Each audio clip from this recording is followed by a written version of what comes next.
예, 안녕하십니까. 우리가 지난 시간까지는 상표 심판 중에 이제 결정계 심판, 그리고 당사자계 심판, 이렇게 해가지고 이제 쭉 상표 심판에 대해서 살펴보았습니다. 오늘은 이들 심판에 대한 일반 절차에 대해서 설명을 드리도록 하겠습니다. 절차 일반에 대해서 설명을 드리는데요. 이건 사실은 민사소송법을 아는 분들은 아주 쉬운 얘기예요. 그냥 민사소송법과 딱 똑같아. 소송이라는 대신에 심판이라는 단어가 거의 들어갔다고 보면 돼. 거의 비슷하게 돌아간다는 거기 때문에 아주 쉽게 이해하실 거야. 그러나 민사소송법을 아직 공부를 하지 않고 뭐 변리사 1차 공부만 하고 있는 사람이다 이러면은 이걸 잘 이해하시면 나중에 또 민사소송법 공부할 때 아주 도움이 돼요. 아, 그렇지. 뭐 다 비슷비슷하게 돌아가니까. 그런 것입니다.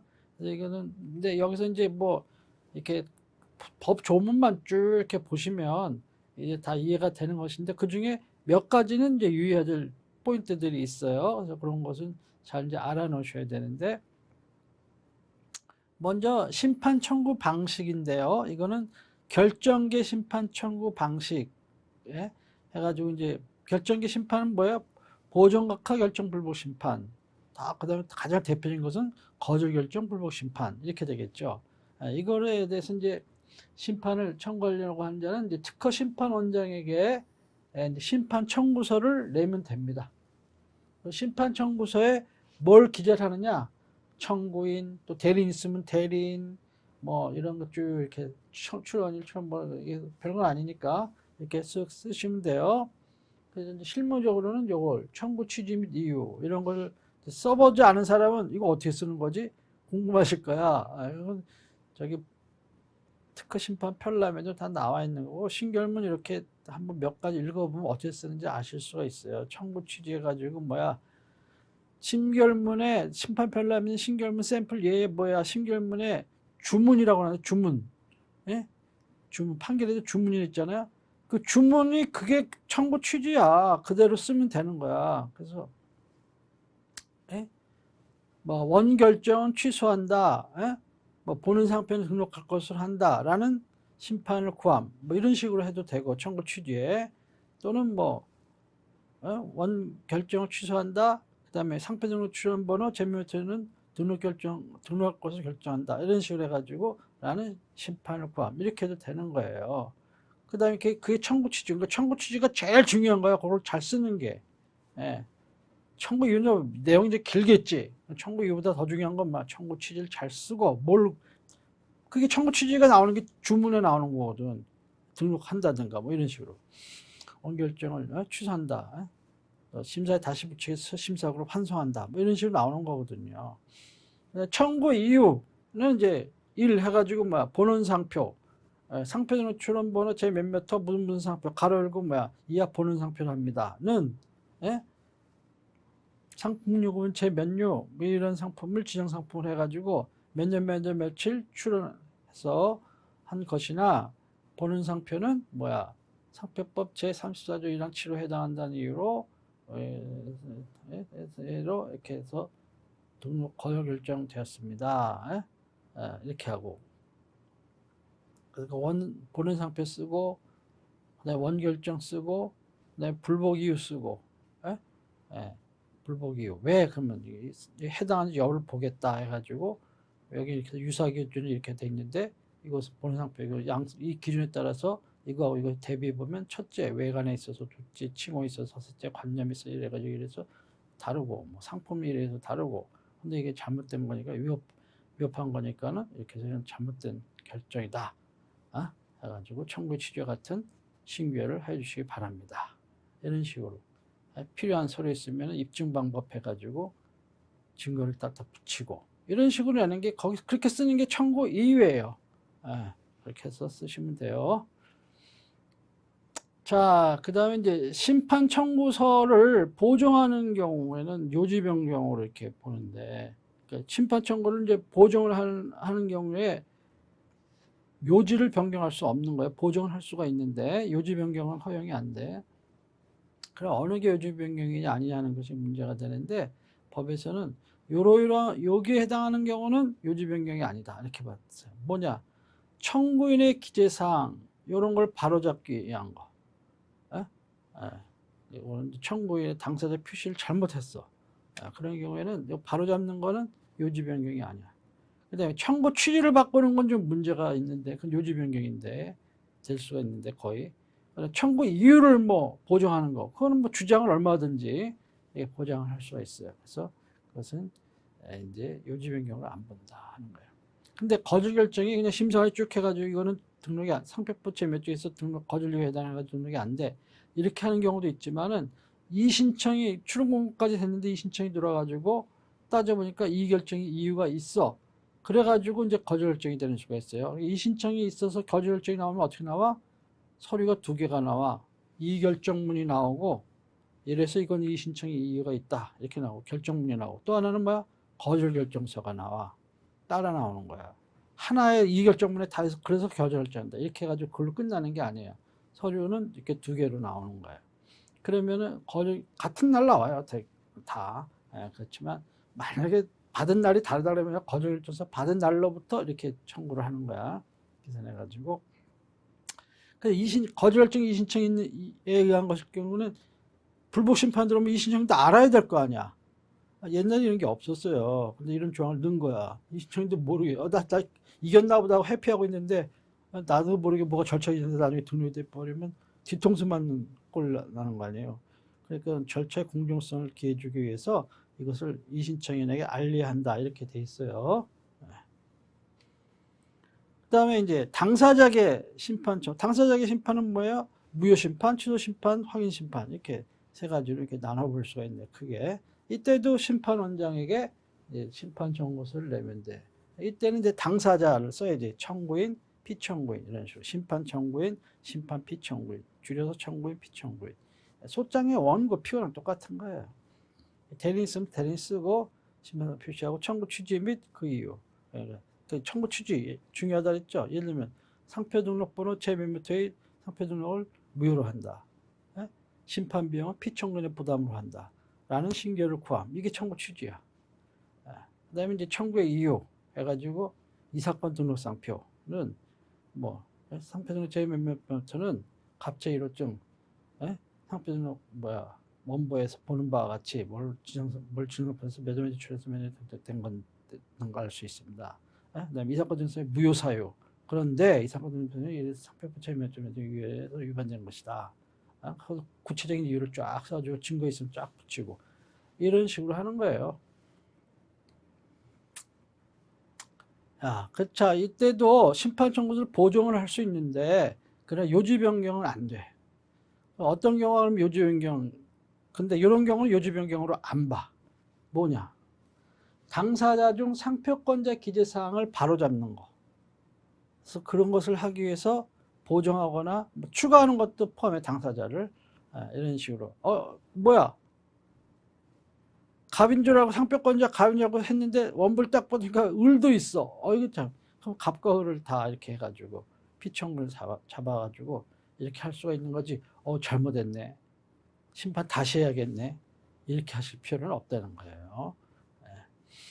그 다음에 이제 청구의 이유. 이건 얼마든지 이렇게 보정할 수 있다 그랬죠. 청구 취지는 함부로 건드리면 안 되고요.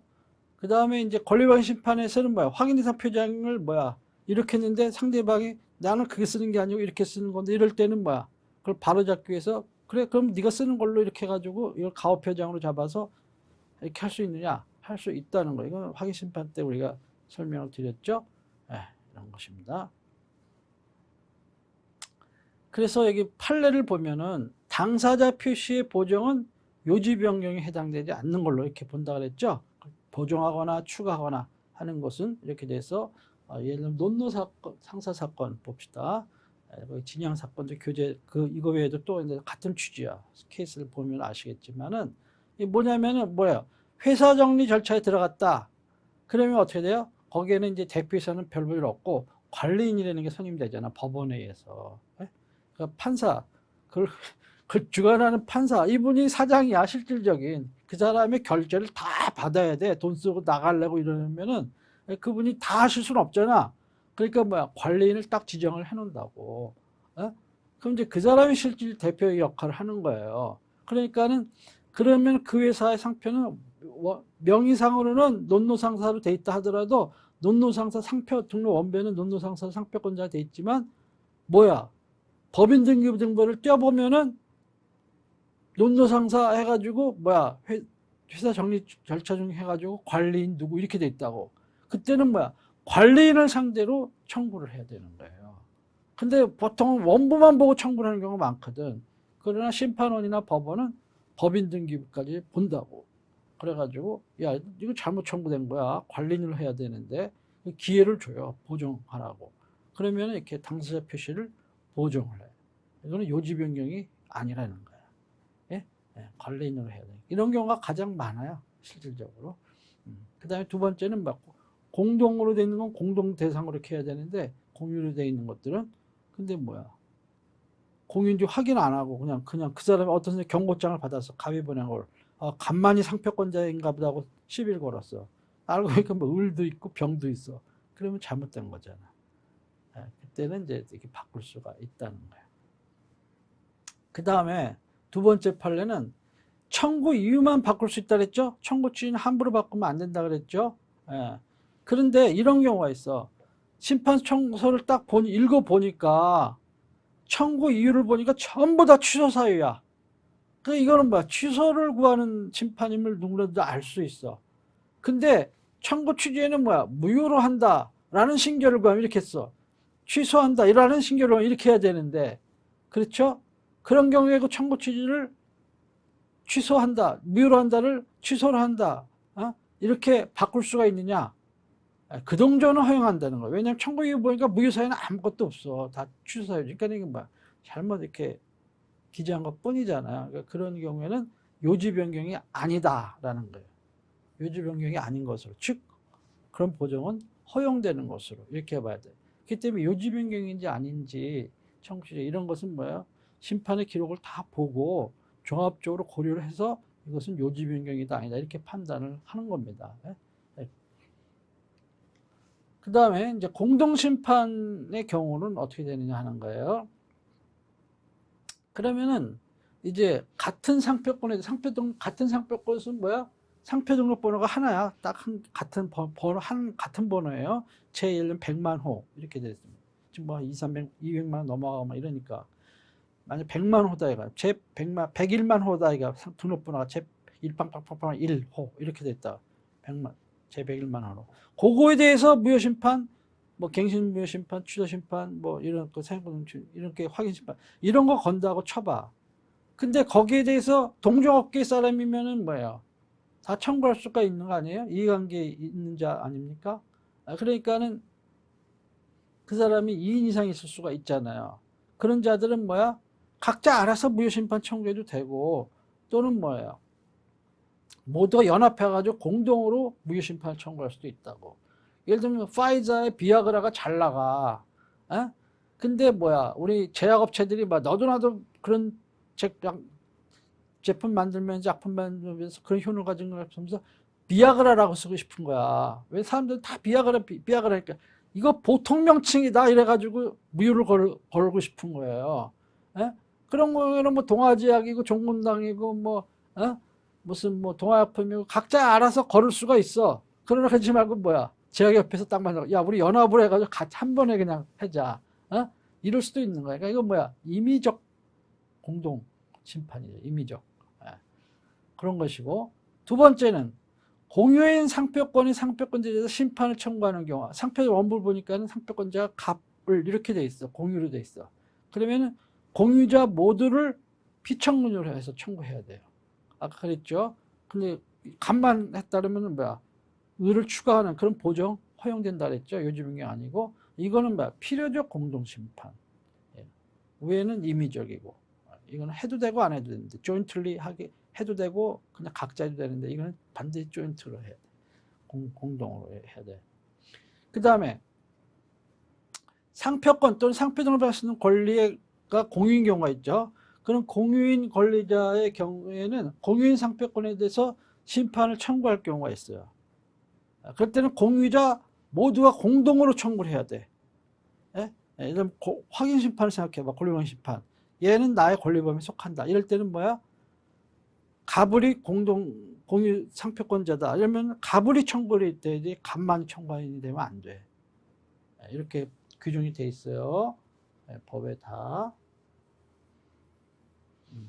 이렇게 돼 있다 하는 것이. 이건 잘 알아놓으셔야 돼요. 가끔 시험에 나오니까. 그 다음에 이제 밑줄 친 건 실제 나왔던 거고. 그 다음에 이런 공유자 이런 경우에 있어서 어느 한 사람에게 심판 절차의 중단 또는 중지 원인이 있다. 그러면은 다른 사람 모두에게 대해서 그 효력이 발생한다는 거예요. 이렇게 되는 것이고. 그 다음에 이제 중요한 거는 자 이렇게 공유로 필요적 공유로 이렇게 되는 경우가 있는데 고유 필요적 공동소송 성격을 띠도록 이렇게 돼 있는데 우리가 공유 때도 많이 살펴봤습니다만 상표권의 공유자가 이제 그 심결해서 패소를 했어.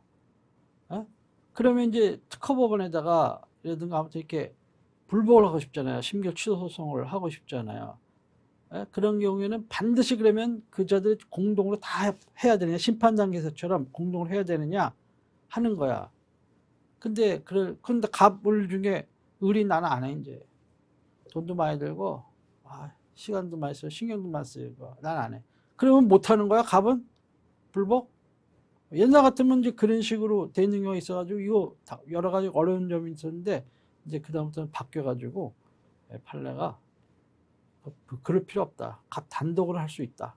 이런 식으로 한 거예요. 그래서 고유 필수적 공동소송이 아니라는 거야. 심결 취소 소송에 있어서는 심판 단계에서는 그렇게 해야 되지만 대표적인 것이 이제 모나리자 사건이. 그 사안은 그 교재에 있으니까 한번 읽어보시면 오래오래 기억될 거예요. 그런 것이 이런 일이 있었구나. 이렇게. 다음부터 설명 이거는 중요한 건 아니에요. 그냥 법조문에 있으니까 내가 간단하게 언급하는 것이죠. 돈이 없으면 국선대리 선임하면 돼. 당사자 신청에 따라서 하면 이제 특허 심판 원장은 이렇게 할 수가 있는 거예요. 할 수가 있고, 그 다음에 그렇지만 심판 청구가 이유 없으면 명백하거나 권리 남용이라고 인정되는 경우. 가끔 이제 이런 사람이 있을 수 있어요. 그냥 맨날 시비 거는 사람이 있어. 그게 그래야 뭐 심리적으로 안정감이 오는지 그런 사람이 있어요. 뭐 그런 사람까지 계속 뭐 심판 비용, 즉 소송 비용을 국가가 구조해 줄 필요가 있는가? 필요는 없잖아요. 이런 것이고. 자, 이렇게 하면 이제 국선대리라는 경우에는 이제 수수료를 감면할 수가 있다. 하여야 하는 게 아니고 할 수 있다 하는데 대개는 이제 그렇게 해주죠. 자, 심리는 이제 방식 심리인데, 그래서 다음에 이렇게 해당하는 경우에는 이제 이거 방식 심사를 해가지고 심판 청구서를 문제가 있다 그러면은 보정 명령을 한다고요. 어떤 경우냐? 심판 청구가 청구 방식, 아까 앞에서 설명한 이런 청구 방식에 위반돼 가지고 청구되는 경우가 있죠. 이런 거 기재해 가지고 쭉 해서 내라 그랬는데 그렇게 안 한 경우, 이런 경우에 보정 명령할 수가 있는 거예요. 그 밖에 미성년자 등의 경우에는 행위 능력이 문제가 되죠. 법정 대리인의 동의가 있어야 되고 동의서도 첨부해야 되고 이렇게 해야 되는데, 대리권의 범위인데 출원만 대리하라고 위임장을 받아놓고 심판도 대리를 해? 옛날에 그런 사건이 있었어요. 되는 줄 알고 여기 딱 했어. 그러면 안 되는 거야. 그때 심판 단계에서는 출원 당시에 냈던 위임장을 다시 또 심판 단계에서 써먹을 수 있는 거 아니냐? 안 되는 거야. 심판 단계에서 따로 또 내야 돼, 위임장을. 이렇게 내야 되는데, 요즘에 그렇게 개별 위임장을 이용할 때는 그렇게 되는 것이고, 요즘에 이제 포괄 위임장이라는 게 있어요. 포괄 위임제도. 애초부터 이 사람 포괄 위임을 해가지고 쭈르륵 해서 어느 변리사를 선정하면, 그다음부터 심판할 때도 그냥 포괄 위임 번호만 써놓으면 돼. 그러니까 포괄 위임할 때는 그 심판도 할 수 있게 다 그러면 추가로 위임장을 자꾸 낼 필요는 없거든요. 그런 경우인데, 아무튼 대리권의 범위에 심판을 청구를 대리할 수 있는 것, 그 사건을 대리할 수 있는 것이 명확하지 않을 때는 보정 명령이 나가는 거예요. 그다음에 또 이제 심판의 경우 이제 수수료를 내야 돼. 심판 청구 수수료를요. 소송에 인지 때 내듯이 그런 걸 내야 돼. 그런 것을 해야 되고, 그 다음에 이제 그렇게 보정명령을 내렸어. 그랬더니 이제 보정명령 받은 자가 이제 지정된 기간 내에 보정을 하지 않아. 또 하긴 했는데 그건 요지병역에 해당해. 그러면은 뭐야? 결정으로 각하한다. 이것도 가끔 객관식에 나오는데 뭐 그렇게 대단히 중요한 건 아니지만 그래도 정확히 세세하게 조문들 정확하게 이해하고 있냐 테스트하기 위해서 하는 거예요. 법조문 열심히 잘 보고 숙지하라는 얘기죠. 각하는 뭐야? 어떤 방식 요건에 본안 심리에 나아가기 전에 어떤 방식 요건이라든가 이런 것이 잘못됐을 때 디스미스 하는 거냐, 각하하는 거냐, 예? 기각은 이제 디나이, 뭐 리젝트 뭐 이런 식으로 하는 거고, 예? 그러니까 그런데 각하도 두 가지로 나눠. 결정 각하가 있고 심결 각하가 있어.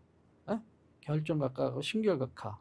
그래서 여기서 이렇게 방식적인 거 딱 단순한 방식적인 위반하면 이거는 결정 각하야. 예, 그러나 아까 얘기처럼 뭐 이해관계인이 아니라든가 또는 뭐 일사부재리의 위반이라든가 이럴 때는 뭐야? 심결각하야. 그런 것들은 좀 더 따져보는 거 적법성에 대해서 더 심결각하고 이거는 결정각하고 그걸 아느냐 하는 거 물어보는 거야. 결정각, 심결각하가 아니고 이건 결정각하다. 너 그거 아느냐 물어보는 거야. 그 다음에 각하 결정을 내릴 때는 서면으로 해야 되는데 결정은 뭐예요? 이유를 붙여도 되고 안 붙여도 되는 게 원칙이야. 마음이야, 지 마음이야. 그러나 어떤 이유로 제도적인 이유로 꼭 이유를 붙여야 되도록 해야겠다면 법에 아예 딱 못 박아놓는다고. 이유를 붙여야 한다. 여기도 뭐야? 법에 딱 이유를 붙여야 한다. 이렇게 돼 있죠. 그래서 이제 이렇게 했다면 그 각하 결정에 대해서 불복을 하고 싶다 그러면은 각하 결정 등본 송달 받은 날부터 30일 이내에 이제 특허법원에다가 소를 제기할 수가 있어요.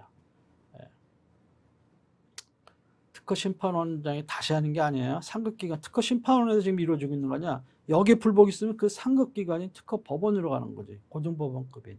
네? 특허법원으로 해야 된다는 얘기고. 1개월이 아니죠. 30일이냐, 1개월이냐.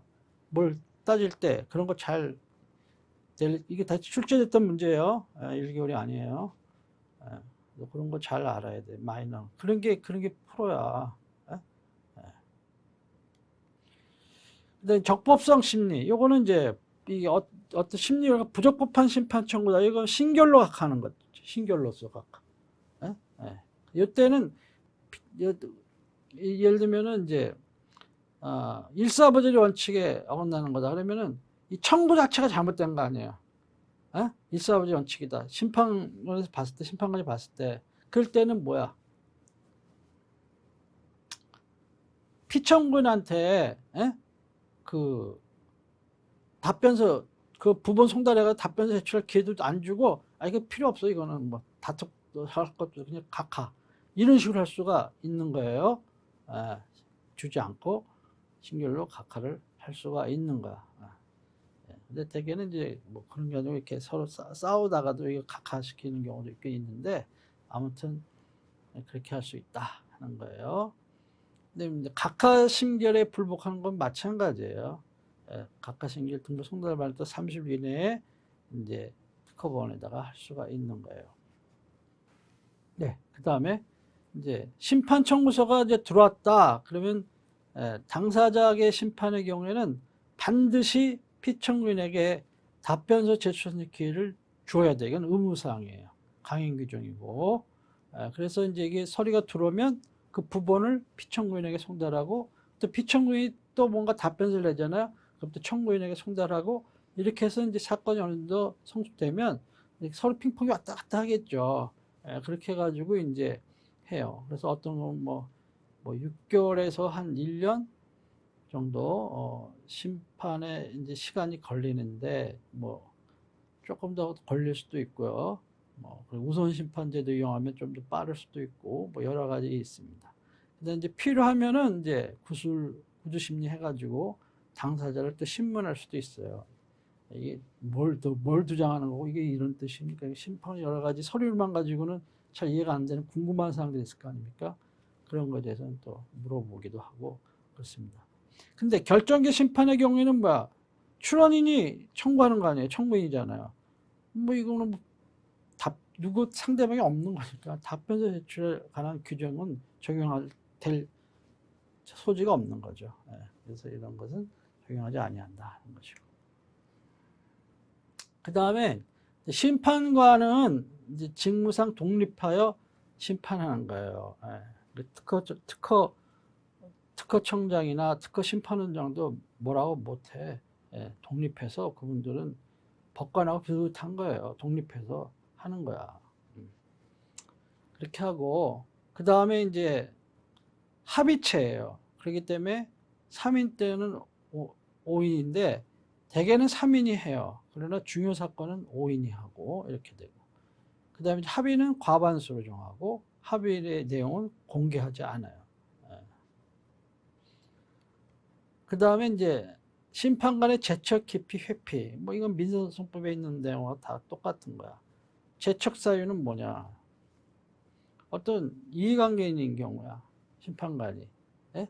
이런 어떤 가족관계라든가 사건과의 관계에 있어서 밀접한 관계, 이해관계가 있다. 이렇게 되면은 이제 제척이에요. 그러면은 이때는 이제 제척 원인이 있으면 당사자 또는 참가인은 제척 신청을 할 수가 있어요. 그럼 회피는 뭐냐? 기피는 뭐냐? 그거는 공정한 심판을 기대하기 어려운 사정이에요. 그 밖에 공정한 그런 경우 이제 하는 것인데 이것은 이제 그렇지만 기피를 하려면 빨리 해야지. 일단 서면이라든가 말로 진술을 했다. 답변서를 이미 냈다든가 무슨 뭐 구두심리에서 뭐 어떤 이 사건의 내용에 대해서 막 진술했다든가 이러면은 시기를 놓치는 거야. 실기하는 거야. 기피 신청을 할 수가 없어. 그리고 다만 기피 원인이 있는 것을 몰랐어. 알지 못했고 또 기피 원인이 그 이후에 발생했다. 이럴 때는 당연히 기피 신청할 수 있게끔 이렇게 해야겠죠. 예. 그래서 자 이렇게 해가지고 이제 재척이나 또는 기피 신청을 하고 싶으면은 서면으로 이렇게 내면 돼요. 근데 만약 구술 심리를 하는데 그 자리에서 이렇게 말로도 할 수가 있어요. 말로. 구술 심리. 그다음에 그렇게 재척 또는 기피 원인에 대해서 신청을 했으면은 신청한 날로부터 3일 이내에 소명을 해야 돼. 소명. 소명 이제 증명보다 약간 정도가 낮은 정도의 입증 방법이에요. 아무튼 입증한다 생각하면 돼요. 이렇게 내면 되고 그러면 이제 이런 게 있으면 심판으로서 결정을 해야 돼요. 심판으로서.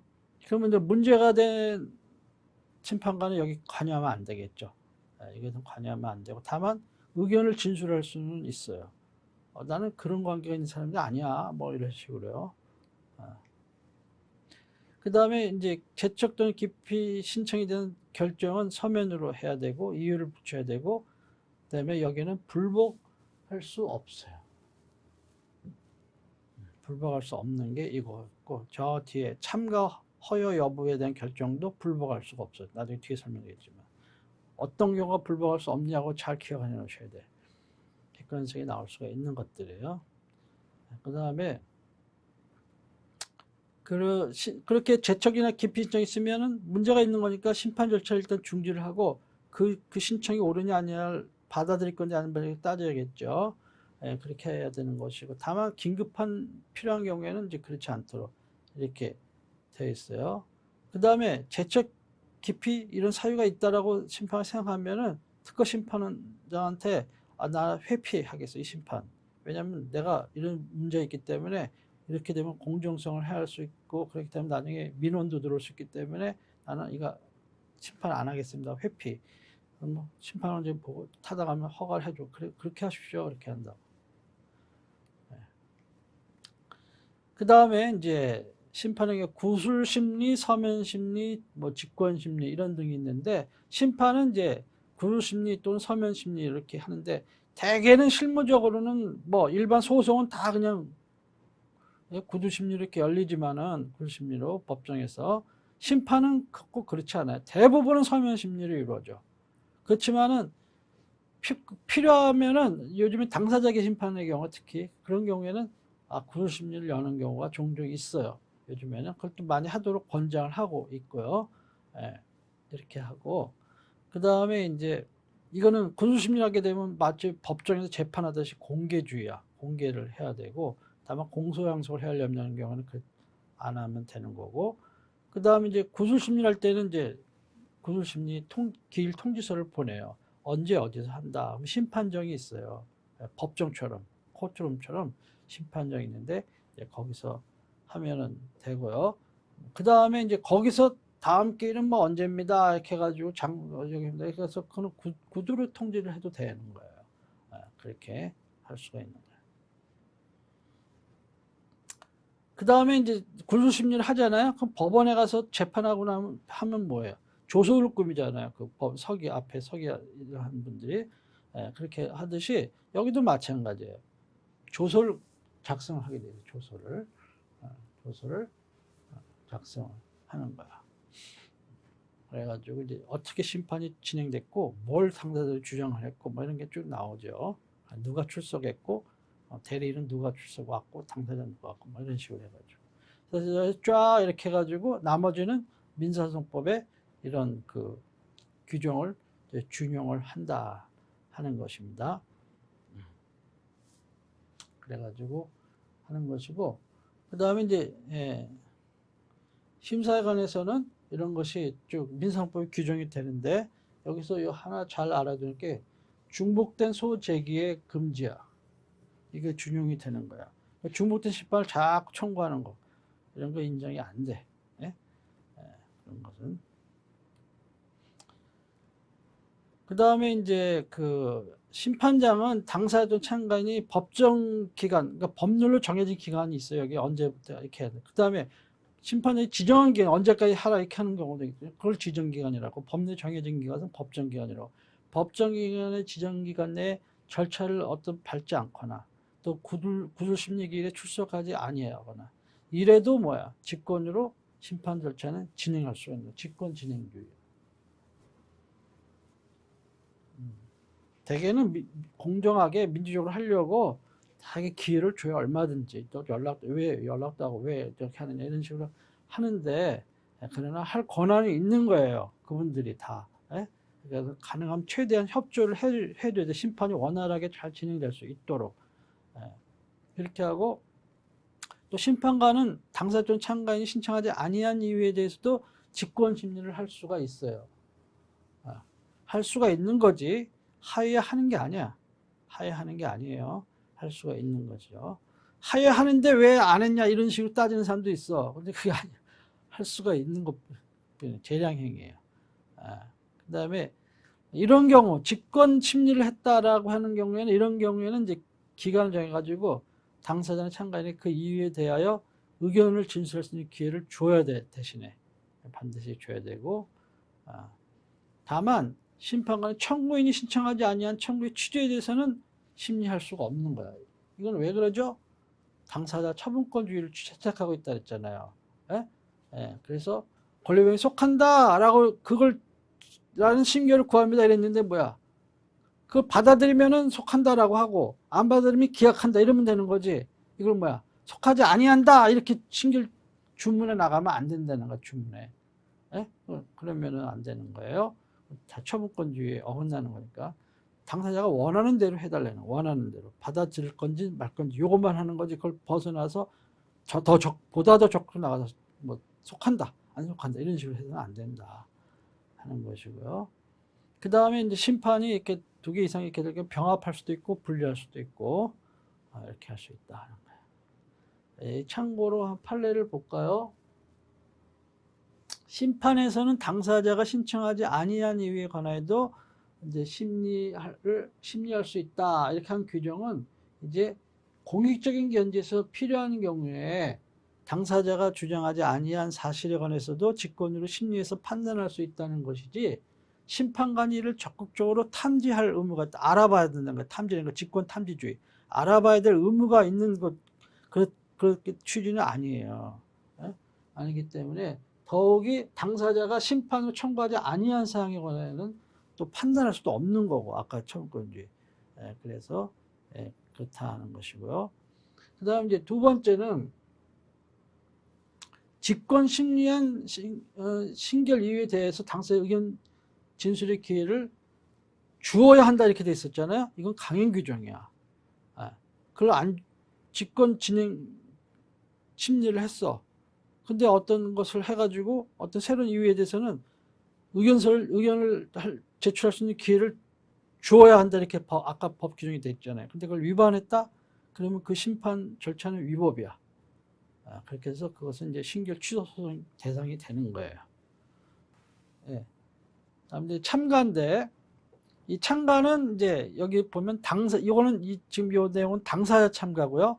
다음에 설명드린 것은 이제 보조 참가인데, 그렇게 나눌 수 있는데, 이거는 이제 아까 얘기처럼 어떤 한 100만 1호라는 어떤 상표 등록번호가 있다, 상표가 있다.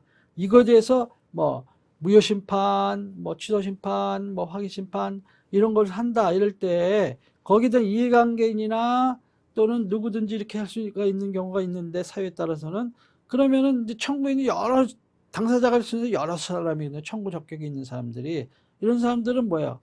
각자가 할 수도 있고 공동으로도 할 수 있다. 임의적이다. 이렇게 할 수가 있죠. 얘기하지 않았습니까? 그런데 그 중에 예를 들면 갑을병 이렇게 셋이었다고 쳐봐. 근데 갑이 먼저 심판을 청구했어. 그러면은 을하고 병은 그래? 그럼 나는 나도 따로. 그럼 병 나도 따로 이렇게 심판을 청구할 수가 있어요. 그렇게 할 수도 있고 또 하나는 뭐야? 을이나 병이 나 지금 갑이 진행하고 있는 심판에 나 참가하고 싶어. 이럴 때는 당사자로 참가하는 거야. 당사자로서. 이렇게 참가를 하는 거예요. 그래서 참가를 하는 거야. 그러면 사실은 당사자가 될 수 있는 사람들인데 그냥 거기 참가인이 되는 것 뿐이에요. 이때는. 그래서 이걸 당사자 참가라고 이렇게 얘기한다고.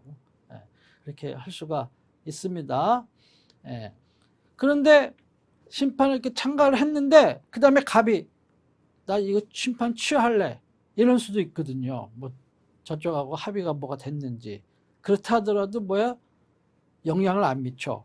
을병은 계속 심판을 진행해 나갈 수가 있어요. 여기 봐. 참가인은 피참가인이 이때 피참가는 것은 갑이 상표권자 예를 들면은 X에 대해서 이렇게 심판을 청구했어. 그럼 갑은 청구인이고 X는 피청구인이야. 근데 을이 여기 참가를 했어. 그러면은 을이 참가인이 되는 거고 갑은 피참가인이 되는 거예요. 아시겠어요? 그래서 참가인 을은 피참가인 갑이 심판의 청구를 취한 후에도 심판 절차를 속행할 수 있다. 계속 밀고 나갈 수가 있는 거예요. 그런 말이에요. 용어가 수동법 여기 헷갈리면 피참가인 나오고 뭐 이렇게 또 피청구인 나오고 그러면 막 헷갈려 용어가. 그럴 수가 있기 때문에 이건 클리어하게 잘 표현은 아니지만 이해하시면 되고. 그 다음에 참가인에게 심판 절차 중단 또는 중지의 원인이 있으면은 그 중단 또는 중지 원인은 피참가인에 대해서도 그 효력이 발생한다 하는 것입니다. 자, 요번에는 이제 보조 참가인데 요거는 이제 뭐 심판 결과에 이해관계를 가지는 자야. 이해관계를 가지는 자는 심리가 종결될 때까지 당사자의 어느 한쪽을 보조하기 위해서 그 심판에 참가할 수가 있어. 이걸 보조 참가라고 이렇게 이야기를 해요. 이때는 이제 그렇지만 말만 보조 참가하지 실제는 이 참가인은 보조 참가인도 모든 심판 절차를 밟을 수가 있다 이렇게 규정하고 있어요. 그리고 이것도 마찬가지 이 참가인에게 심판 절차에 중단 또는 중지 사유가 원인이 있으면 피청구인에게도 그 효력이 발생한다 이렇게 되어 있고요. 그런데 이제 여기서 관련되는 쟁점은 제외자, 국내에 주소 또는 영업소가 없는 자를 제외자라 그래. 외국에 머무르고 있는 자잖아. 제외자. 이 제외자의 상표 관리인, 지금은 옛날엔 그런 제도가 있었어요. 제외자의 경우에는 특허 관리인 또는 상표 관리인 이런 걸 둬야 된다 이렇게 돼 있는데 옛날에는 그런 제도가 있었는데 지금은 그런 제도가 없어졌어요. 근데 아무튼 이 상표 관리인이 있는데 법 규정에 하면 제외자의 상표 관리인은 여러 가지 행위를 제외자를 위해서 대신할 수가 있어요. 그러니까 말은 개별 위임이지 실제는 뭐야? 포괄위임이야. 포괄위임. 법정 대리인과 같은 그런 성격을 가져. 어? 자, 이런 경우에 상표 관리인이 제외자를 위해서 보조 참가를 할 수 있느냐 하는 것이 문제가 된 적이 있어요. 구찌 사건에서 그런 일이 있었어요.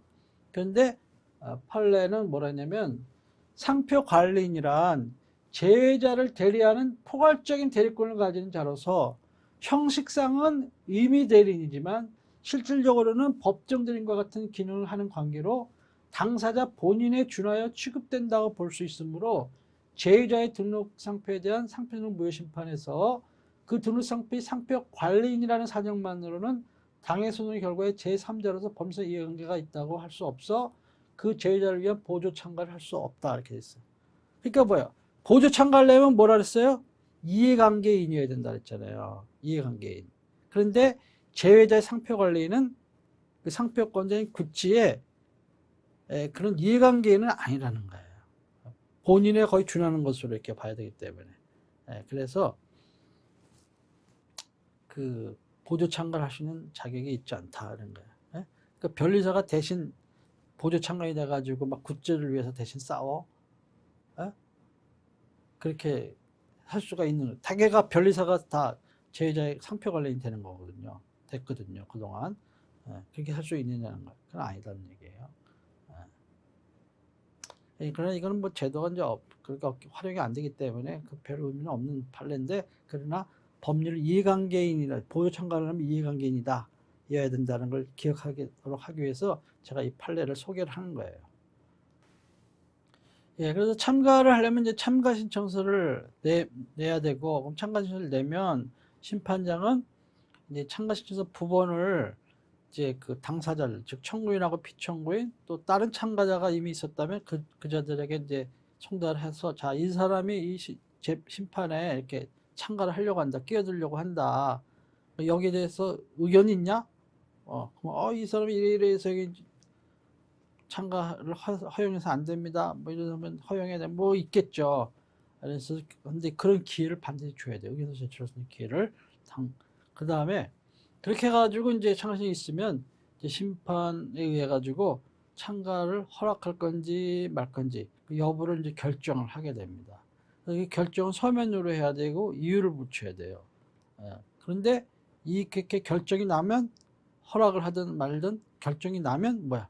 불복할 수는 없어. 어떤 경우가 불복할 수 없다는 게 있었죠. 앞에도 잘 기억해 놓으셔야 돼요.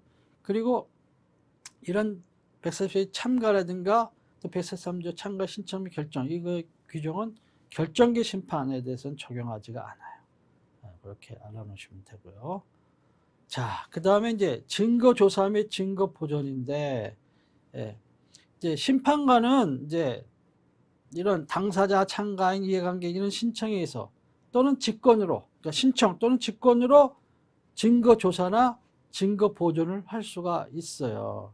그리고 증거 조사나 증거 보존에 대해서는 이제 민사소송법이 적용이 되고요. 다만 법관이 아니기 때문에 심판관은 행정공무원이잖아요. 그래서 사법 법관이 아니잖아요. 그렇기 때문에 과태료를 결정하거나 뭐 구인을 명하거나 보증을 공탁하게 하거나 이런 것은 할 수가 없습니다. 그 다음에 증거보존 신청은 심판 청구 전에는 특허 심판 원장에게 하고 심판 계속 중에는 심판장에게 해야 돼. 증거보존 신청. 이게 무슨 얘기예요? 조금 저 증거가 없어질 수도 있어. 자칫하면은 그러니까 뭐 심판을 하기 전에 또 심판 중에 저것이 사라지기 전에 증거를 좀 보존해 달라. 그대로 온전하게 이렇게 할 수가 있거든요. 그런 것에 따라서 이제 심판관이 그게 타당하다고 하면은 심판 전이라도 그걸 받아들여줘요. 때로는 현장에 가서 다 촬영도 하고 당사자한테 이렇게 물어보고 조서도 꾸미고 막 이러지 당사자 입회하에 신청인과 저 상대방이 됐으면 이렇게 입회하에 이렇게 해가지고 증거 보존 이렇게 딱 하는 그런 경우도 있어요. 하는 것이고. 그래서 만약에 특허 심판 청구 전에 증거본 신청이 있으면은 그 신청에 관여 심판관을 지정을 해요. 그럼 그분들이 이제 현장에 나가는 수가 있겠죠. 꼭 현장에 반드시 나가야 되는 건 아니야. 근데 나가야 되는 케이스가 있는 경우가 있을 수 있어요. 예. 저도 옛날에 할 때 그런 케이스를 이제 봤거든요. 게임기 침해인데 그거는 이제 막 가서 게임기 만드는데 다 이렇게 해가지고 하는 그런 경우가 있었어요. 예. 돈 종목하는 아케이드 게임 있죠? 그 게임기를 얘기하는 거예요. 그다음에 심판장은 직권으로 신청해도 할 수 있지만 직권으로 할 수 있잖아요. 직권으로 증거조사나 증거보존을 했을 때 그때는 그 결과를 당사자나 참가인 이해관계자에게 이제 알려줘야겠죠. 송달하고 기관을 정해서 자 여기 의견 있으면 의견 내라 라는 기회를 반드시 줘야 돼요. 예. 그래서 하는 것이고, 자 그다음에 심판 사건에서 뭐 다른 것도 마찬가지지만은 상대방의 사문서에 진정 성립을 다투지 않아하는 경우, 이런 경우에는 그 서증의 진정 성립이 인정되었다고 이렇게 봐요. 그러니까는 어떤 잡지에 나의 관관 사실이 있습니다. 갑제 1호증. 뭐한 사실이 있습니다. 갑제 1호증. 뭐한 사실 이렇게 내잖아요. 문서를 뭐 신문에 나오고 이 신문에 나오고 동아일보에도 나오고 뭐 중앙일보도 나오고 뭐 한겨레도 나오고 뭐 조선일보에도 나오고 경향신문에도 나오고 이런 식으로 했다고 쳐봐. 그런데 가만히 있어? 성립에 대해서 다투지 않아? 그러면 뭐야? 성립이 인정됐다라고 보는 거야. 성립이 인정됐다고 해서 법원이 그 사실, 거기에 기재된 내용을 다 또 뭐로 인정하고 이러는 거 아니야. 그러나 대부분은 이렇게 인정이 되는 거죠. 그러니까는 안 하면 손해죠. 그래서 서증을 내면은 상대방은 거기에서 이제 재판, 법정에 딱 가거나 심판정에 가면은 인부하세요 이런다고. 이게 무슨 말이야, 인부가? 그거를 성립을 인정하는지, 부인하는지, 뭐라고 하는지 얘기를 해보라면 딱 되게 세 가지야. 성립을 인정합니다. 나는 모르겠습니다. 부인입니다. 이런 식으로. deny 이렇게 하는데, 그러면 이제 뭘 냈어? 그럼 잡지를 냈어? 그러면 뭐 성립 인정합니다 이럴 수도 있고, 성립은 인정하나 뭐 그 주장 취지는 부인합니다 이럴 수도 있고, 뭐 그게 그거야. 그냥 성립 인정하는 거. 근데 어떤 사문서를 냈어. 막 당사자 간에 무슨 서류를, 증거서를. 예를 들면 송장 같은 걸 냈어. 모르잖아. 그게 정말로 조작해서 낸 건지 진짜인지 모르잖아요. 그러면 부지 이래야 돼. 부지. 몰라. 부지라 그래서 또 재판부가 다 그걸 증거로 채택 안 하냐? 그건 아니야. 봐서 그건 또 그 재판관이 이제 심정을 봐서 이건 옳은 거 정말인 것 같네 이렇게 해가지고 하는 거고. 근데 어떤 경우에는 막 부지라 그러면은 그거 아주 불충분하니까 막 보강 증거를 내야 되는 경우도 있어요. 그건 사안에 따라 그때도 달라. 부인은 뭐야? 내가 작성했다고 하고 냈는데 나는 그걸 보니까 내가 작성한 사실이 없는 문서야. 그때는 부인이야. 에? 그러니까 부지하고 부인이 이렇게 다른 거예요. 그러니까 대부분은 부지라고 그래야겠지. 지가 쓴 문서가 나타나는 경우가 아니고 이상한 문서들이 나오는 경우가 많아요. 서증으로 나오는 경우가. 서증은 문서가 된 증거를 얘기하는 거예요. 자, 그래서 근데 그걸 이렇게 했는데 그래도 다투지 않아? 그러면 성립이 인정되는 것으로 보아야 한다는 거예요. 그런 것이고, 그 다음에 상표 사건에서 직권으로 사실조회를 하지 아니한 것이 채증법칙의 위배냐 이렇게 인지 여부예요. 그건 아니라는 거야. 상표 심판 사건에서 직권으로 증거를 조사할 수 있다, 할 수 있다 이렇게 돼 있지 하여야 한다라고 돼 있지는 않잖아. 근데 왜 당신이 심판관이 다 알아서 저기 그 관계기관에 사실조회 해보면 다 아는 건데, 알 수 있는 건데 왜 안 했어? 그러니까 이거는 심리를 다 하지 않고 채증법칙 위반된 거고, 하면 다 알 수 있는 사실 가지고 그걸 엉뚱히 잘못 인정해가지고 채증법칙 위반이다 이렇게 할 수 있는 거예요. 아니라는 거예요. 왜냐하면 할 수 있다라고 했지 하여야 한다는 걸라고 돼 있지 않기 때문에. 그렇게 하려면 뭐야? 이 심판 중에, 재판 중에 사실조회를 신청을 해야지. 법을. 이런 게 그 기관에 사실조회 좀 해주세요. 그렇게 하면 이제 해주죠. 뭘 정확하게 서면을 내세요. 뭘 원하는 건지를 정확하게 사실조회 신청서를 내면 이제 보고 타당하면 그 기관에 똑같이 공문으로 물어보는 거예요. 이렇게 하는 거예요. 그 다음에 직권 증거조사 시 당사자 등의 의견서 제출 기회를 주도하는 규정이 강행 규정이냐. 그래, 증거조사를 신청을 할 때도 하지만은 신청 없다 하더라도 직권으로도 할 수 있다 그랬죠. 그러나 직권으로 증거조사를 했다 그러면은 당사자, 참가인 이런 사람들에게 반드시 의견서 제출 기회를 주어야 한다 이렇게 돼 있었잖아. 그러니까 그거는 강행 규정이야. 그렇죠? 강행 규정 안 주면은 그는 잘못한 위법한 심판이 되겠습니다. 그다음에 이제 심판의 종료와 심결인데 심판은 어떻게 종료가 되느냐? 심판 청구를 취하해서 종료가 되기도 하고 또는 이제 심결이 나오는 거야. 판결이. 그래서 종료가 되기도 하고 이렇게 나눌 수가 있어요.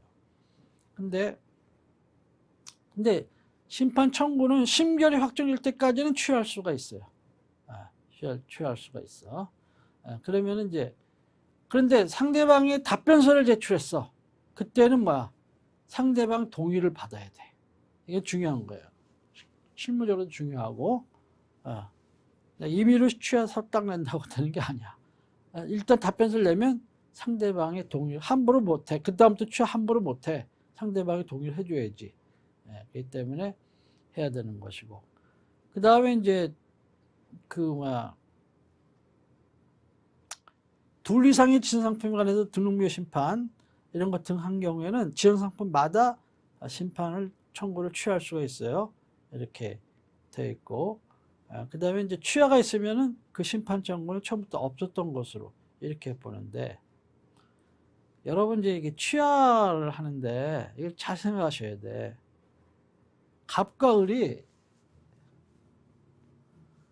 이제 심판 단계에서 싸웠어요. 그래가지고 갑이 이겼어. 승. 그러니까 을이 불복을 했어. 그리고 특허법원에다 심결 취소 소송을 했어. 그러다가 갑과 을이 우리 여기서 취하하자. 이랬을 때 실수하기 쉬운 게 경험이 많지 않은 분들, 이 소를 취한다고 소를. 특허법원에 현재 진행 중인 펜딩 중인 계류 중인 소를 취하를 해. 소를 취합니다. 우리 취하기로 했습니다. 이러고. 그러면 어떻게 되겠어요? 심결이 확정된다고. 특허 심판은 갑의 승으로 끝나는 거야. 을은 그런 의사가 아니었는데 애초부터 이 분쟁은 없었던 걸로 하기로 서로가 이렇게 하는 건데. 그러니까 뭐예요? 이게 특허법원 단계에 있다 하더라도 심판을 그러니까 사실상의 1심 있잖아요. 취하기로 했으면 사실상 1심을 취하를 해야 된다고. 1심을 취하를 해야 되는데 내 사건이 지금 2심에 있다는 단계로 2심을 취하겠다는 소취하서를 내면 안 돼. 심판 취하서를 내야지. 심판 취하 절차를 밟아야지 소취하 절차를 밟으면 안 돼요. 가끔 이게 실수하는 수가 있어. 우리나라 대표적인 그러한 대기업의 실무자도 그 경력 거의 한 15년 20년 했다는 사람도 이런 실수를 내가 저지르는 걸 봤어요. 그래서 얼마나 다급한지 막 나한테 찾아왔더라고. 그런 실수를 한다고요. 가끔 깜빡하고. 여러분은 그런 실수 안 하시기 바랍니다. 근데 이제 심결, 심결문이 딱 나오는 거죠. 당당 심판관들이 기명하고 나뉘어 재판 판결문하고 똑같아요. 여기 사건 쫙 써 있고 이제 중요한 건 심결의 주문이지. 판결의 주문하고 마찬가지죠. 그래가지고 주문해가지고 상패전 재미없을 상패전은 무효로 한다. 심판 비용은 피청구인의 부담으로 한다. 이렇게 한단 말이에요. 그런 식으로 해가지고 하는데, 그래서 사건이 심결을 할 정도로 성숙됐을 때는 이제 심리의 종결을 해요. 그리고 그걸 당사자에게, 참가인에게, 청구인, 피청구인하고 참가인에게 이렇게 통지를 해. 이런 것은 이제 심리 종결 통지서라 그래요. 심리 종결 통지를 해. 그러나 심리 종결 통지를 했다 그래도 일반 소송에서 뭐 변론재개 이런 말 많이 들어보셨잖아요. 그런 것처럼 필요하면 또 뭐야? 직권이나 또는 신청에 의해서 심리를 제기할 수가 있는 거예요. 그런 경우 극히 드물지만 그때는 이제 아무튼 심리정지를 하고 심리정지를 통지를 하면 그날로부터 20일 이내에 심결을 하게끔 이렇게 돼 있어요. 옛날에는 이런 조항이 없다 보니까 심리정지를 통지는 안 하는데 심결문이 안 나오는 거야 도대체가. 한창 기다리는 경우 그래서 안 되잖아요. 그래서 20일 이내에 해야 된다. 딱 못 박은 거야. 그 다음에 이제 신결문이 나오면 당사자나 이런 이제 참가인 이런 게 경우에 또 참가 신청했으나 그 신청이 거부된 자 이런 점 아무튼 그런 여러 가지 당사자나 참가인 이런 사람들에게 송달을 해야겠죠. 신결의 효력 이게 중요한 건데 여기서 이제 제일 중요한 건 역시 일사부재리의 효력이죠. 아까 쭉 살펴봤습니다만은 이거는 뭐야? 신결이 확정이 되면 그 사건에 대해서는 누구든지 같은 사실 및 같은 증거, 옛날엔 동일 사실 및 동일 증거 이렇게 했는데 요즘 이게 많은 국민들이 알아듣기 쉽게 하려고 같은 사실 및 같은 증거 이런 식으로 하고 있어요. 이하여 다시 심판을 청구할 수 없다 이렇게 됐어요. 다만 확정된 신결이 각하 신결의 경우엔 그러하지 아니하다 이렇게 돼 있어요. 왜 그랬다 그랬어요? 이거는 이해관계인이나 또 누구든지 이렇게 할 수 있는 경우가 많은데 이해관계인이 될 수 있는 사람이 너무 많다는 거야. 동종업에 있으면은. 그럼 뭐 맨날 뭐 상표권자는 뭐 나 이런 사람들 뭐 심판만 하다 끝나게. 그래서 이렇게 그리고 비경제적이고 그래서 이것을 인정하는 근거는 이렇게 돼 있어요. 우선 서로 모순 저촉되는 신결이 발생한 것을 방지하고 또 했는데 또 똑같은 사실 똑같은 거 했는데 뭐 심판까지 달라가지고 뭐 옛날에 그런 신결이 있었는지 모르고 이렇게 하면 이게 뭐야 같은 기관이 말이야 이때는 이랬다가 이때는 이랬다가 막 이런 식으로 고무줄 판결이네 막 이런 식으로 할 거 아닙니까. 그 방지하고 그로써 확정 신결의 신뢰성과 권위를 유지하도록 하는 것이고요. 첫 번째가. 두 번째는 남소를 방지해. 아까 했죠. 이해관계인이나 청구 적격이 있는 사람이 많이 있을 수 있으니까 가정적으로 막 이렇게 청구할 수가 있잖아요. 남소를 방지해서 심판 절차의 경제성을 도모함으로써 동일 심판에 대해 상대방이 다시 심판에 응하여야 하는 번거로움을 피할 수 있으며 그 다음에 심판원의 입장에 보는 거야. 특허 심판원은 반복하여 다시 심판해야 하는 그런 비경제로부터 해방될 수 있다. 이런 점이 인정의 근거예요. 그래서 인정 대상은 이제 인정되는 것은 상표법에 의한 심판의 심결이 확정되었을 경우 이런 경우가 이제 여기 인정의 대상이 되는 거고 아까 얘기한 것처럼 각하 신결은 예외고요. 그 다음에 이제 그 같은 사실 확정 신결과 같은 사실 및 같은 증거, 동일 사실 및 동일 증거에 기반해서 심판 청구하는 경우에 여기에 미치는 거야. 그러니까 이걸 해봅시다. and잖아. 동일 사실 and 동일 증거 이렇게 되니까는 그래서 우선 첫째 심판의 종류가 달라? 그러면 일사부재리 효력 미치지 않아요. 할 수가 있어. 청구할 수 있어. 그 다음에 청구 취지가 달라? 이것도 일사부재리 효력이 미치지 않아. 원칙적으로. 그 다음에 사실은 동일인데 증거는 달라? 여기도 미치지 않아요. 증거는 같은데 주장하는 사실이 달라? 그러면 이것도 안 미쳐. 이런 식으로 하는 거예요. 이런 식으로 돼 있어요. 이게 실제 심판이나 뭐 소송 이런 거 하잖아요. 그러면 이제 경험이 없는 사람들 있잖아요. 그런 사람들이 많이 저지르는 실수가 주장은 아주 잘해. 막 논리적으로 쫙 쓰는데 주장만 백날하면 뭐해? 그 주장을 밑받침할 수 있는 증거를 내야지. 증거는 안 내고 주장만 쫙 읍소형으로 쓰는 사람 아니면 설득력으로 쓰는 사람 막 이런 식으로 막 이렇게 해. 잘 썼어. 그래. 근데 증거가 없잖아. 사실이 인정받을 수가 없어요. 그 사실을 주장이 사실로 인정받으려면 팩트 파인딩이 되려면 증거로 밑받침이 돼야 된다고. 그런데 주장만 쫙 쓰고 증거를, 그러니까 그거보다는 증거를 자꾸 수집하려고 하는 게 중요하다, 우선은.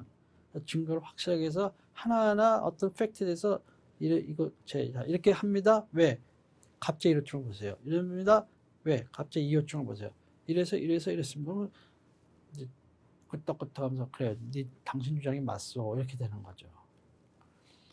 그 다음에 이제 동일 사실 및 동일 증거의 경우, 우선 동일 사실이라고 하는 것은 중요한 거예요. 밑줄 쳐서 다 나온 문제인데, 당해 상표권과의 관계에서 확정이 요구되는 구체적인 사실의 동일성, 구체적인 사실이 동일해야 돼. 구체적인 사실이 당해 상표권과의 관계에서 확정이 요구되는 구체적인 사실이 동일해야 되고, 그 다음에 동일 증거라는 것은 그 사실과 관련성을 가진 증거여야겠죠. 그 사실을 뒷받침하는 증거를 해야 된다 그랬잖아요. 그 증거로서 전에 확정된 신결의 증거와 동일한 증거면 다시 여기 동일한 증거죠. 그러나 그것뿐만 아니라 그 뒤가 중요한 거예요. 그 확정된 신결을 번복할 수 정도로 유력하지 아니한 증거. 뭐 새로운 증거라고 해서 냈어. 그런데 나는 동일 사실 및 동일 증거는 아니니까 여기 일사부재는 적용이 안 되고 이게 심판해 주셔 다시, 이런 식으로 할 수가 있냐. 근데 가만히 새로 내는 증거를 보니까 먼저 그 신결을 번복할 만큼 그 유력한 증거가 아니야. 그러면 이건 실질적으로는 동일 증거다, 이렇게 보는 거예요. 그래서 일사부재 적용할 수가 있다는 거예요. 그렇게 하는 것이고, 그런데 이러한 동일 사실 및 동일 증거는 확정 신결이 심결 이후에서 거론되었어야 돼. 심결 이후에서. 그러니까 주문 있고 그다음에 심결 이유가 있잖아요. 법원에서 소송에처럼 주문 있고 판결 이유가 있듯이 그 심결 이유에서 거론이 되었어야 돼. 이런 사실과 이런 증거들이. 그래서 이런 증거로 봤을 때 이런 사실들이 인정이 된다. 뭐 이런 식으로. 또 인정이 안 된다. 이런 식으로 이렇게 언급이 되었던 것들이어야 돼요. 그래야 된다는 거예요. 그 다음에 동일 심판의 경우에는 청구 취지의 대상이 된 권리가 동일하고, 청구 취지의 대상이 된 권리가 동일하고, 종류가 동일한 심판이에요. 이게 동일 심판이야. 그래서 상표등록번호 제 100만 1호였으면 그거 똑같아야 돼, 그것이.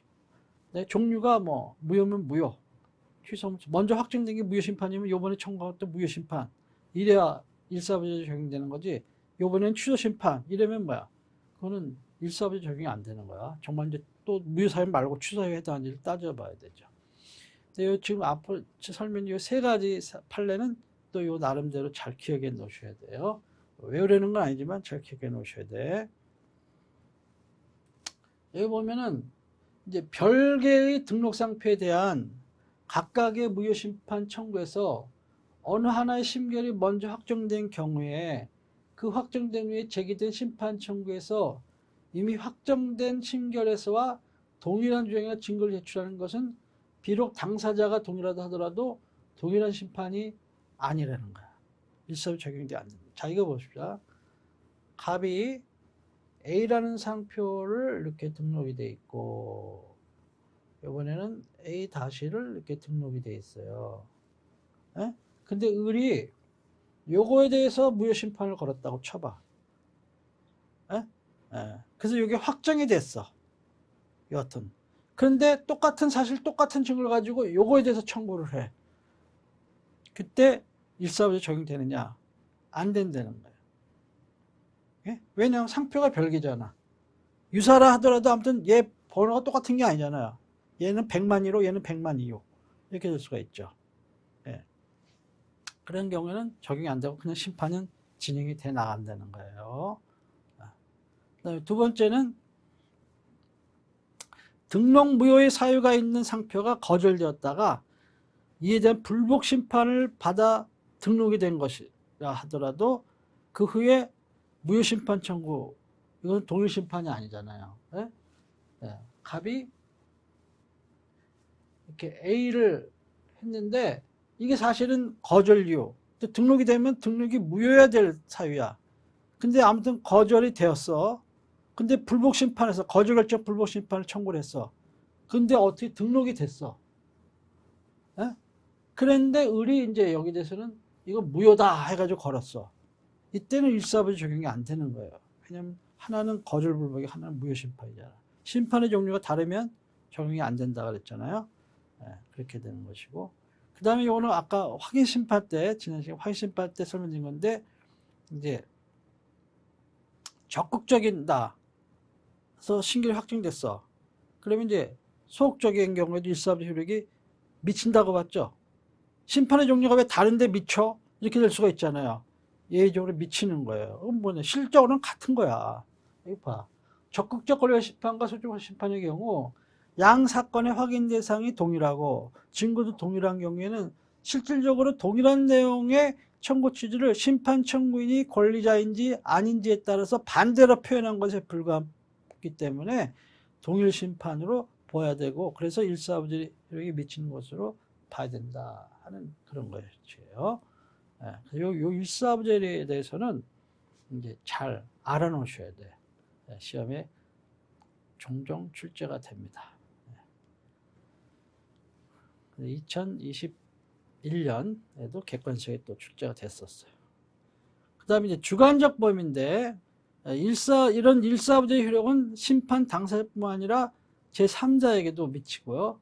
또 그 당의 권리 승계인에게도 미친다 하는 것입니다. 따라서 확정신계 당사자나 그 승계인을 포함한 누구라도 일사부재 효력에 반하는 심판 청구를 할 수가 없어요. 그 다음에 이제 판단 기준 시점, 이것 중요한 거예요. 이것도 중요한데,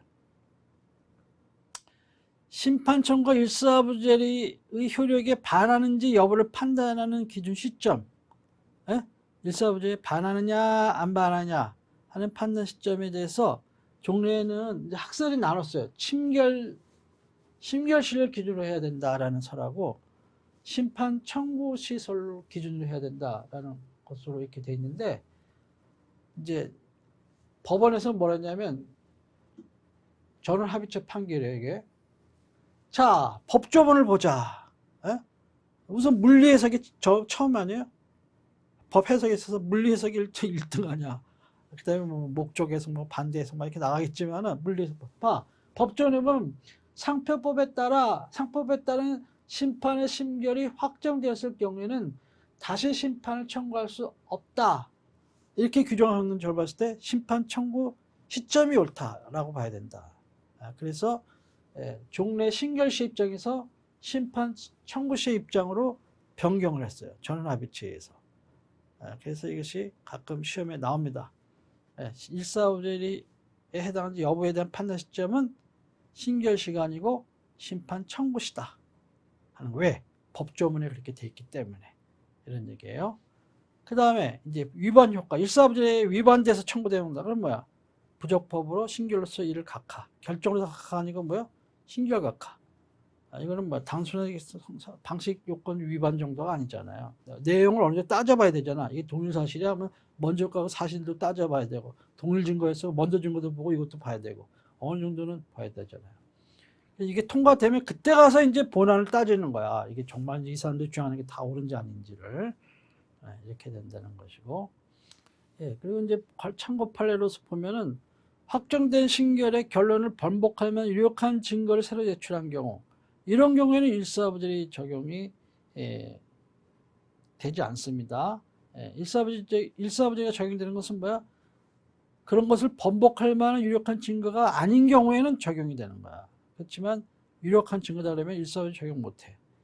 그 다음에 두 번째는 일사부재를 이제 적용하려면은 상표 원부상 등록할 수 있는 사항, 상표 등록의 취소나 무효나 권리방해 확인에 관한 확정신결이나 판결 등에 한해서 인정이 되는 것이고, 거절 결정, 뭐 이의 결정 이런 것은 원부라는 게 아예 없잖아요, 아직은요. 거기에 등재되는 것도 아니고 그런 거기 때문에 일사부재를 적용할 수가 없다 하는 것입니다. 그것은 판례고요. 자, 이제까지 이제 효력 중에 신결 효력 중에 일사부재 효력에 대해 설명드렸고, 두 번째는 구속력인데 대세적 효력이다. 그래서 신결이 확정되면 당사자뿐만 아니라 일반 제3자에게도 이제 효력이 미친다 하는 거예요. 그렇지만 이제 권리범행 심판의 경우에는 이제 그렇지 아니하다. 경우에 따라서는 이제 왜냐하면 자기의 상호를 사용하는 뭐 이렇게 됐잖아요. 다른 사람은 자기 상호를 안 할 수 있잖아. 그러니까 그건 그자와 청문과 피청문회 이렇게 할 수 있는 경우가 있기 때문에 이제 꼭 그런 건 아니다. 고려한 심판에는. 그다음 이제 심결이 확정이 되면은 재심 사유가 없는 한 일단 소멸 변경되지 않고요. 소송과의 관계인데 이제 심판 중에 뭐 소송이 또 침해소송이나 뭐 이런 게 있어. 그러면은 이제 심판 절차를 뭐 중지를 하거나 소송 절차가 완결될 때까지 이렇게 할 수가 있는데 그건 자유재량이에요.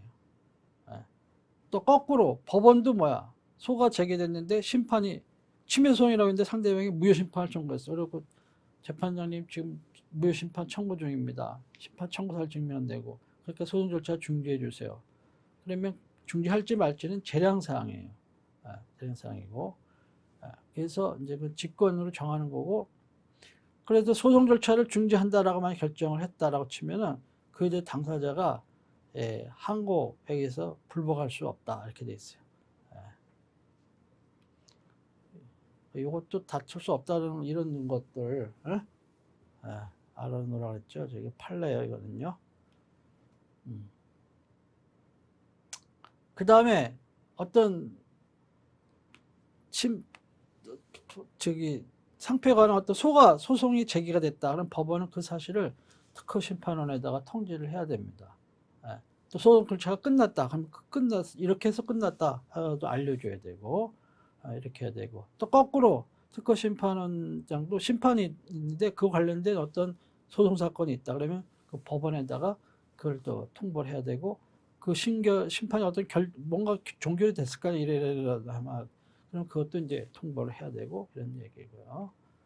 그 다음에 이제 심판 비용인데 심판 비용은 이제 우선 결정계의 경우에는 이제 청구인이 부담하는 거예요. 그리고 이거는 당사자에게는 이제 심결로서 결정하는 거고 결정계에 있어서는 이제 청구인이 부담하는 게 원칙이고요. 그래서 이제 심결이 나면 심판 비용은 피청구인을 부담한다든가 청구인을 부담 뭔가 나올 거 아닙니까? 그러면 이제 이게 심결이 확정이 됐다. 그러면 당사자의 청구에 의해 가지고 특허청구인이 정하는 금액의 범위 내에서 이제 내게 돼 있어요. 근데 대개는 이거 청구 안 하는 경우가 많은데 또 악착같이 이걸 받아내려고 하는 분들도 있더라고. 그래 한번 줘요. 또 한 몇백만 원 인정해 줘요. 몇천만 원이었다고 몇천만 원 인정해 주는 건 아니에요. 그래서 왜냐하면 그 특허청이 정하는 그 규정이 있어요. 소송도 마찬가지예요. 대법원에서 규칙에서 정한 그런 거에 의해서 변호사 비용을 수십억을 줬다 해도 다 그걸 인정해 주는 건 아니잖아요. 그 규칙에 의해서 요동죠. 이렇게 하기 때문에 이것도 몇백만 원 정도, 300만 원, 예를 들면 그런 정도 인정해 주는 게 일반적이고, 그래 가지고 이제 그거는 이제 결정문 이렇게 심판비용 금액에 관한 이제 어떤 결정이 딱 내주면 결정 확정이 되면 그거는 집행력 있는 집행 권한 같은 그런 효력을 가져요. 그래가지고 이제 이것이 부여되면 돈 안 줘? 그러면 강제 집행할 수도 있는 거야. 그런데 그렇다는 것입니다. 지금까지 우리가 상표 심판에 대해서 전반에 대해서 설명드렸습니다. 감사합니다.